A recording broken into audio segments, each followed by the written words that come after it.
నమస్తే. యద్యపి శుద్ధం లోక విరుద్ధం నచరణీయం నరచరణీయం అంటాడు చాణక్యుడు.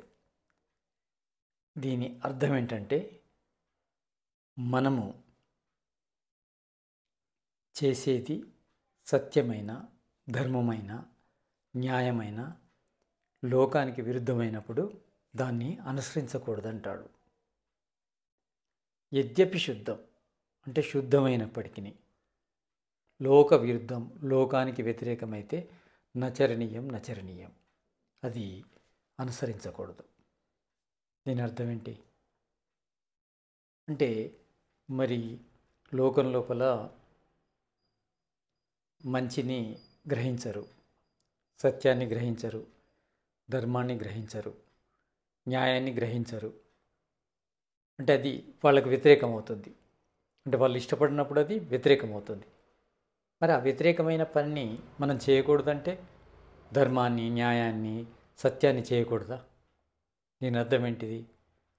చాణక్యుని యొక్క ఆంతర్యం ఏంటిది అంటే, చాలామంది అంటారు మెజారిటీస్ లా అంటే లోకంలో ఎక్కువ మంది ఏం చేస్తారో అది చేయడమే న్యాయమని.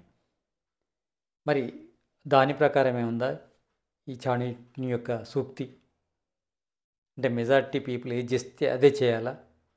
మరి మెజారిటీ పీపుల్ చేసేది తప్పు అయితే తప్పు మనము చేస్తే ఏమి లాభం? అంటే సమాజం ఎప్పుడు బాగుపడుతుంది? సమాజాన్ని బాగు చేయాలంటే ఎవరో ఒకరు మొదలైతే మంచి బాటలో నడవాలి. మరి సమాజం ఒప్పుకోనప్పుడు నడవకూడదు, సమాజానికి విరుద్ధమైనది చేయకూడదు అని చాణక్యుడు అనడంలో ఆంతర్యం ఏముంది?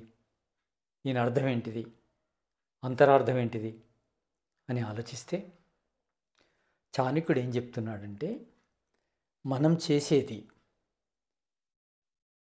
మంచి అయినా సత్యమైన ఎదుటి వ్యక్తికి కూడా అది మంచిలాగా సత్యంలాగా అనిపించాలి, అలా చేయాలి. అంటే నేను మాట్లాడేది సత్యమే అని ఆ సత్యాన్ని కఠినంగా చెప్పామనుకోండి, శాస్త్రం ఏం చెప్తుంది? సత్యం బ్రూయాత్ ప్రియం బ్రూయాత్, సత్యాన్ని ప్రియంగానే చెప్పాలి.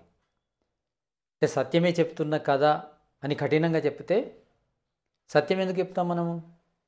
ఎదుటి వ్యక్తులు రిసీవ్ చేసుకోవడం కోసం, స్వీకరించడం కోసం చెప్తాము. మరి అది వాళ్ళు స్వీకరించుకోనప్పుడు మనం చెప్పి ప్రయోజనం ఏంటి? కనుక వాళ్ళు స్వీకరించాలంటే చెప్పే సత్యము ప్రియంగా చెప్పాలి. అంటే మనం ధర్మాన్ని ఆచరిస్తున్నాం, న్యాయంగా ఉంటున్నాం, కానీ అది న్యాయము ధర్మము అని ప్రియంగా చెప్పగలగాలి. అంటే వాళ్ళ లోపల ద్వేషం రాకుండా ప్రేమ వస్తేనే మనం చెప్పింది వాళ్ళు వింటారు, స్వీకరిస్తారు, అనుసరిస్తారు. కనుక మనము సత్యంగా ఉన్నా, ధర్మంగా ఉన్నా, న్యాయంగా ఉన్నా అది ఎదుటి వాళ్ళు మెచ్చే విధంగా ఉండాలి. అంటే ఎదుటి వాళ్ళు మెచ్చే విధంగా ఉండాలి అంటే మనం తప్పు చేయాలని కాదు, మనం చేసే మంచిని ఎదుటి వ్యక్తులు మెప్పించే విధంగా, ఎదుటి వ్యక్తులతో మెప్పించే విధంగా, ఎదుటి వ్యక్తులు మెచ్చుకునే విధంగా, ఎదుటి వ్యక్తులు స్వీకరించే విధంగా మనం దాన్ని చేయాలి, వ్యవహరించాలి. సత్యమైతే అలానే చెప్పాలి, ప్రియంగానే చెప్పాలి, ప్రేమగానే చెప్పాలి. అప్పుడు మనం చెప్పిన దానికి ప్రయోజనం ఉంటుంది. మనం ధర్మాన్ని ఆచరిస్తున్నప్పుడు ఆ ధర్మం అంటే ఏంది, సత్యం అంటే ఏంది, న్యాయం అంటే ఏంది? ఇతరులతో మన వ్యవహారమే. ఇతరులతో వ్యవహారము మనం చేస్తున్నప్పుడు ఇతరులు దాన్ని స్వీకరించే విధంగా మనము చేయాలి ఆ వ్యవహారాన్ని. అంటే చాణక్యుని ఉద్దేశం ఏంటంటే, యద్యపి శుద్ధం మనం చెప్పేది సత్యమైనప్పటికీ, లోక విరుద్ధం అంటే మిగతా వ్యక్తులు, ఇతరులు, లోకము, సమాజము దాన్ని విరుద్ధం అంటే వాళ్లకు దాని ద్వారా బాధ కలిగినట్టయితే అలా చేయకూడదని. విరుద్ధము ఎప్పుడవుతుంది? వాళ్ళకు బాధ కలిగితే విరుద్ధం అవుతుంది. అంటే బాధ పెట్టే విధంగా మన ధర్మాన్ని పాటించడం అనేది ఉండొద్దు. అంటే ధర్మాన్ని పాటించకూడదని కాదు ఇక్కడ. ధర్మాన్ని పాటించాలి కానీ వ్యవహారికంగా పాటించాలి. చాణక్యుడు వ్యవహారం గురించి చాలా తెలిసిన వ్యక్తి. అంటే మనం ఎట్లా చేసేది ధర్మమే కదా. ఇప్పుడు వాళ్ళకు కృంటి ఉంది కనుక కుంటివాడన్నాను, వాళ్ళకు గ్రుడ్డి ఉంది కనుక గ్రుడ్డివాడన్నాను. అంటే నువ్వు చెప్పేది సత్యమే. అంటే గుడ్డి ఉన్న వాళ్ళని గ్రుడ్డివాడన్నావు. కానీ గ్రుడ్డివాడు అనడం ద్వారా గ్రుడ్డివాడికైనా బాధ కలుగుతుంది. కుంటివాడు అనడం ద్వారా కుంటివాడికైనా బాధ కలుగుతుంది, అది సత్యమైనప్పటికీ. నేను సత్యమే చెప్తున్నా అంటే సత్యంతో పాటు హింస లేకుండా చూసుకోవాలి, ప్రియంగా చెప్పాలి సత్యాన్ని. ధర్మంతో పాటు ప్రియత ఉండాలి. అందుకే దయానందుడు అంటాడు, ప్రీతిపూర్వకంగా, తర్వాత ధర్మానుసారంగా, తర్వాత యథాయోగ్యంగా. వ్యవహారం ఎలా ఉండాలి మనిషిది? మొదలు ప్రీతి ఉండాలి, అంటే ప్రేమ ఉండాలి. ఆ ప్రేమ పూర్వకంగా ధర్మాన్ని పాటించాలి. ప్రీతిని తీసేసి మొదలే ధర్మాన్ని పాటించామనుకోండి, ప్రీతి లేని ధర్మము అది వ్యవహారానికి బాగుండదు, మన యొక్క ప్రయోజనం నెరవేరదు. అంటే మనము మొదలు ప్రీతిని నేర్చుకోవాలి, అంటే ప్రేమను నేర్చుకోవాలి, ప్రియంగానే చెప్పాలి. ధర్మం ఏదైనా ప్రియంగానే చేయాలి. అప్రియమైన ధర్మము ధర్మం కాదు. మొదలు ప్రియత, తర్వాత ధర్మం. మొదలే ప్రియత, తర్వాత ధర్మం, ఆ తర్వాత యథాయోగ్యం. అంటే ఎప్పుడు ఎలాంటి ధర్మాన్ని ఎవరితో ఎలా వ్యవహరించాలనేది అది యథాయోగ్యం. ఇవి మూడు తెలియాలి మనకు. ప్రియతను మొదలు గుర్తుపెట్టుకోవాలి, తర్వాత ధర్మాన్ని గుర్తుపెట్టుకోవాలి, ఆ తర్వాత యథాయోగ్యతను. అంటే తెలివిగా ధర్మాన్ని మనము ప్రదర్శించాలి. అంటే ఈ మూడిటి ఉద్దేశం కూడా ధర్మం ఫలించే విధంగా చేయడమే. ధర్మాన్ని ఫలింపజేయడం కోసము మొదలు ప్రియత ఉండాలి, తర్వాత యథాయోగ్యత ఉండాలి. అప్పుడే మనము ధర్మాన్ని అనుసరించగలం. లేకుంటే ధర్మంలో మధ్యలోనే ఆగిపోతాం. అంటే ధర్మాన్ని మనం కొనసాగించాలంటే, ధర్మం యొక్క ఫలము నెరవేరాలంటే,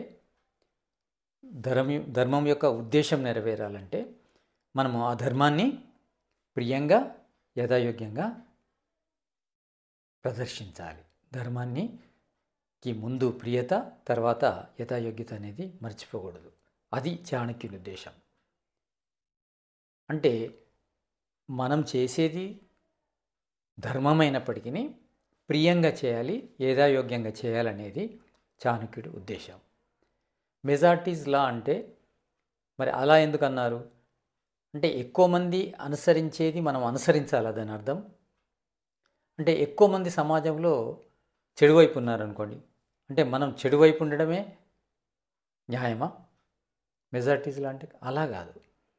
మెజారిటీ ఈజ్ లా అంటే మెజారిటీ పీపుల్కి లాభమయ్యేదాన్ని న్యాయం అంటారు. అంటే మనం చేసే పని ఎక్కువ మందికి లాభం కలగాలి. అంటే ఒక దుష్టుని శిక్షించడం ద్వారా ఎక్కువ మందికి లాభం జరుగుతుంది కనుక, ఒకరిని శిక్షించి ఎక్కువ మందిని రక్షిస్తున్నారు కనుక, అంటే మెజారిటీ పీపుల్కి న్యాయం జరుగుతుంది కనుక ఒక వ్యక్తిని శిక్షించడం అనేది తప్పు కాదు. అంటే మెజారిటీస్ లా అంటే మెజారిటీ పీపుల్ కోసం చేసే అది ఏ పనైనా అది ఒప్పు అవుతుందని. అంటే న్యాయము అంటే ఏంటిది? ఎక్కువ మందికి లాభం జరగాలి. దుష్ట శిక్షణ ద్వారా, ఒక దుష్టుని శిక్షించడం ద్వారా ఎక్కువ మందికి లాభం జరుగుతుంది కనుక అది న్యాయం అవుతుంది. అలా మనము అర్థం చేసుకోవాలి. ఇవన్నీ ధర్మ సూక్ష్మాలు అంటారు. మనము ధర్మాన్ని ఏ సందర్భం లోపల ఎలా వాడుకోవాలనేది తెలియాలి. అంటే మనం ఎప్పుడైనా ప్రదర్శించడం ముఖ్యం కాదు, దాని ప్రయోజనం ముఖ్యమవుతుంది. అంటే ప్రయోజనం వచ్చే విధంగా ప్రదర్శించాలి. జ్ఞానాన్ని మనము తెలుసుకుంటే సరిపోదు, జ్ఞానాన్ని ఎక్కడ ఎలా ఉపయోగించాలని తెలియాలి. అంటే మనము కేవలము జ్ఞానాన్ని పొందితే సరిపోదు, ఏ సందర్భం లోపల జ్ఞానాన్ని ఏ విధంగా ఉపయోగించుకోవాలనేది తెలియడం ఇంకా ముఖ్యం. కనుక మనము వ్యవహారం చేసేటప్పుడు సమాజాన్ని దృష్టిలో పెట్టుకోవాలి. అంటే దీన్నే మేనర్స్ అంటారు. అంటే మేనర్స్ లేకుండా మనము ఉండకూడదు. మేనర్స్ అనేది ముఖ్యమైనది. మేనర్స్ అంటే ప్రీతిపూర్వకమే. అంటే ప్రీతిపూర్వకంగా ఉండడమే మేనర్స్. అంటే మనము ఉమ్మొచ్చిందని ఉమ్మేసాము, కానీ అక్కడ ఎవరో వెళ్తున్నారనుకోండి, ఉమ్మి వచ్చి ఉమ్మేశాను, వాళ్ళ కోసం నేను ఉమ్మి వేయలేదు అంటావు. కానీ వ్యవహారం చేసే వాళ్ళకి తెలియాలి. అంటే మనం ఉమ్మి వచ్చినప్పుడు ఉమ్మి ఎక్కడ వేయాలి, ఇంకెవరికైనా ఇబ్బంది ఉంటుందా అనేది ఆలోచించాలి. ఎప్పుడైనా లోతుగా ఆలోచించాలి. ఏ పని చేస్తున్నా చేసిన పనిని సమర్థించుకోవడం కాదు. అంటే నేను చేసింది సత్యమే కదా, నేను వాళ్ళ కోసం ఉమ్మి వేయలేదు, నా కోసం ఉమ్మి వేసిన అంటే అది నడవదు. నేను కుంటివాడని సత్యమే మాట్లాడానంటే నడవదు. గుడ్డివాడని సత్యమే చెప్పానంటే నడవదు. ఎదుటి వ్యక్తికి బాధ కలగకూడదు. పుణ్యం అంటే ఏంటి? పుణ్యం అంటే ఇతరులను సంతోషపెట్టడం పుణ్యం. ఒక పదములో చెప్పాలంటే పాపం అంటే ఇతరులను బాధ పెట్టడం పాపం. ఏ వ్యవహారం ద్వారానైతే ఇతరులకు సుఖం కలుగుతుందో అది పుణ్యం అవుతుంది. ఏ వ్యవహారం ద్వారానైతే ఇతరులకు కష్టం కలుగుతుందో అది పాపం అవుతుంది. కనుక మనం ఇతరులను బాధ పెట్టే ఏ పనైనా అది పాపం కిందికి వస్తుంది. కానీ మనం గుర్తుంచుకోవాల్సింది ఏంటంటే, దేనికైనా కొంత ఇతరులకు ఇబ్బంది కలుగుతుంది, కానీ ఆ ఇబ్బంది కంటే సుఖం ఎక్కువ లభించాలి, కష్టం కంటే సుఖం ఎక్కువ లభించాలి. పిల్లలను మనం శిక్షిస్తాం, శిక్ష కంటే వాళ్లకు ఉపయోగం ఎక్కువ ఉంటుంది కనుక ఆ శిక్ష తప్పు కాదు. అదేవిధంగా నేరస్తులను శిక్షిస్తుంది చట్టం కానీ ప్రభుత్వం కానీ. అది నేరస్తులను శిక్షించడం వల్ల ఆ నేరస్తుడు మళ్ళీ నేరం చేయకుండా, ఇంకో నేరస్తుడు నేరం చేయకుండా అది రక్షిస్తుంది కనుక అలాంటి బాధ పెట్టే వ్యవహారం కిందికి రాదు అది. అంటే అక్కడ కొంత బాధ పెట్టడం ద్వారా ఎక్కువ సుఖ పెట్టడం జరుగుతుంది. కనుక మనము సుఖాన్ని పెంచే ప్రయత్నం చేయాలి, కష్టాన్ని తగ్గించే ప్రయత్నం చేయాలి. ఈ ప్రయత్నం లోపల కొంత కష్టాన్ని పెట్టి ఎక్కువ సుఖాన్ని ఇవ్వగలగాలి. అది వ్యవహారం అంటే. మనము ఎప్పుడైనా సంఘజీవులం కనుక సంఘంతో వ్యవహారమే ధర్మం అవుతుంది. సంఘంతో మనం మంచిగా ఎందుకు ఉండాలి అంటే, ఈ మొత్తం ప్రపంచం అంతా కూడా ఈశ్వరుడిదే.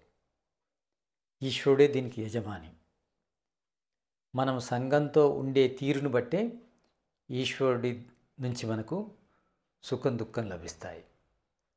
అంటే మనము చేసే మంచి పని అంటే సమాజానికి కానీ ప్రకృతికి కానీ అది మనకు పుణ్యం అవుతుంది. ఆ పుణ్యానికి తగ్గ సుఖాన్ని ఈశ్వరుడు మనకి ఇస్తాడు. అంటే ఈశ్వరునికి మన కోసం మనం బ్రతకడముతో పాటు ఇతరులను ఇబ్బంది పెట్టకుండా బతకడం కూడా ముఖ్యం. వీలైతే ఇతరులను ఎవరైతే సంతోషపెడతారో వాళ్ళకి పుణ్యం వస్తుంది, వీళ్ళు చేసే పని ఇంకా విజయవంతం అవుతుంది. పుణ్యము మనం చేసే పురుషార్థాన్ని విజయవంతం చేస్తుంది. పాపము మనం పురుషార్థం చేసినా ఒక్కొక్కసారి ఫలాన్ని ఇవ్వదు. అందుకే తపస్సు అని కూడా వస్తుంది. తపస్సు మీమాంసా దర్శనం లోపల చెప్తాడు ఋషి. తపస్సు ఎందుకు చేయాలంటే, మనం ఎంత కష్టపడ్డా ఫలితం రానప్పుడు తపస్సు చేయాలని. అంటే మనం పురుషార్థం చేస్తున్నప్పటికీ, ప్రయత్నం చేస్తున్నప్పటికీ ఫలితం రావట్లేదు. ఎందుకు రావట్లేదు? మన లోపల పాపపు సంస్కారాలు అధికంగా ఉన్నాయి అనుకోండి, ఫలం రాదు.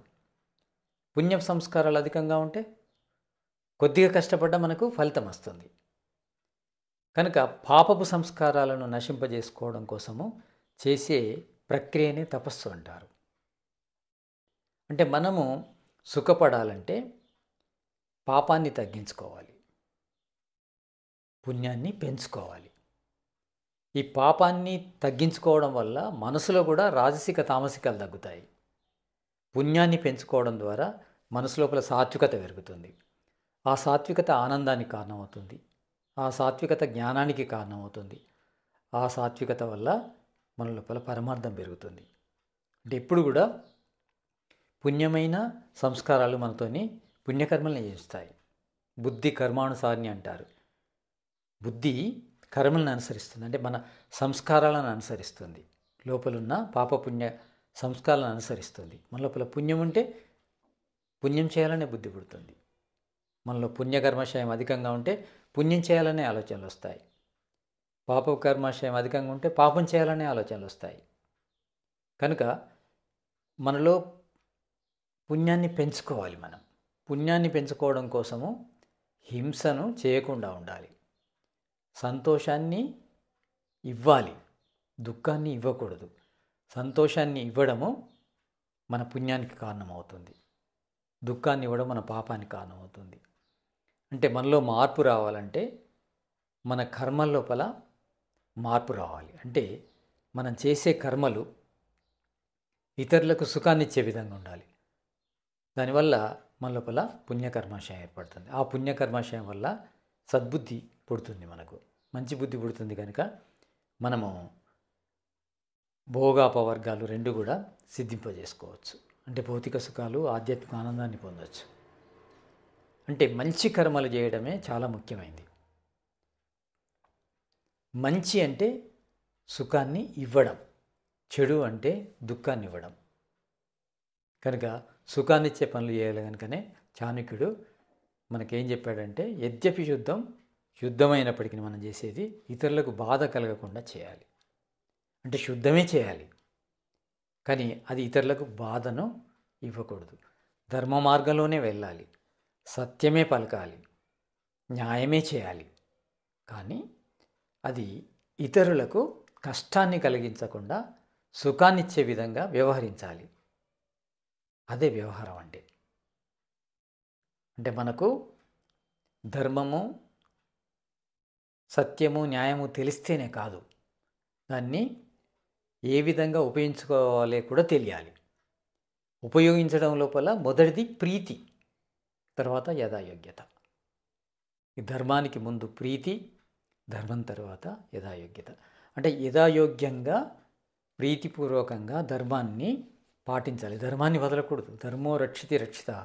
ఎవరైతే ధర్మ మార్గంలో ఉంటారో వాళ్ళకే రక్షణ ఉంటుంది, వాళ్ళే ఏదైనా సాధించగలరు. ధర్మం లేకుండా ఏది సాధించరాదు. కనుక ధర్మాన్ని మనము ధర్మ మార్గంలోనే వెళ్ళాలి, ధర్మాన్నే ఆచరించాలి, కానీ ప్రీతిపూర్వకంగా యథాయోగ్యంగా ఆచరించాలనేదే చాణక్యుడి యొక్క ఉద్దేశం. ఇక మెజారిటీస్ లా అంటే న్యాయం ఏది అంటే ఎక్కువ మందికి లాభం చేసేదాన్ని న్యాయం అంటారు. ఎక్కువ మందిలా వ్యవహరించడం న్యాయం కాదు. కనుక ఎక్కువ మందికి సుఖాన్నిచ్చే పనులు మనము చేయగలగాలి. అందులోనే ధర్మం ఉంది, న్యాయం ఉంది, సత్యం ఉంది.